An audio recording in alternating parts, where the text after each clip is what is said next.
নবীজির জুতো মুবারক একজন ইহুদির বাচ্চা সন্তান নিয়ে বুকের মধ্যে লাগাই রাখতো।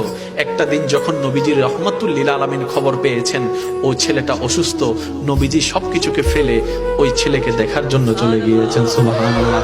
যাওয়ার পরে নবী বুঝতে পারলেন তার আর দুনিয়ার ভিসা বেশিক্ষণ নাই।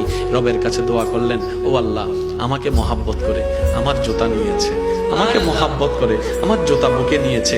জগৎ যখন জানবে নবীর জুতা বুকে নিয়ে নেওয়ালা জাহান্নামে চলছে, জাহান্নামের আগুনে চলছে, আল্লাহ, এটা তো আমার ইজ্জতের ক্ষতি, এটা তো আমার ইজ্জতের ক্ষতি। তুমি না বলেছো ওয়ারাফানা লাকা যিকরাক, তুমি তো বলেছো ওয়ালা সাওফা ইউতিকা রাব্বুকা ফাতারদা, তুমি তো আমাকে বলেছো ওয়ামা আরসালনাকা ইল্লা রাহমাতাল লিল আলামিন। নবীজি যখন রবের কাছে ফরিয়াদ করলেন, রব দোয়া কবুল করলেন। আল্লাহ তাআলা রাসূলকে নির্দেশ দিলেন, আপনি ওকে কালিমা পড়তে পড়েন। সে কালিমা পড়তে দেরি, ইন্তেকাল হতে দেরি হবে না, ইন্তেকাল হতে দেরি, জান্নাত দিতে দেরি হবে না। সুবহানাল্লাহ।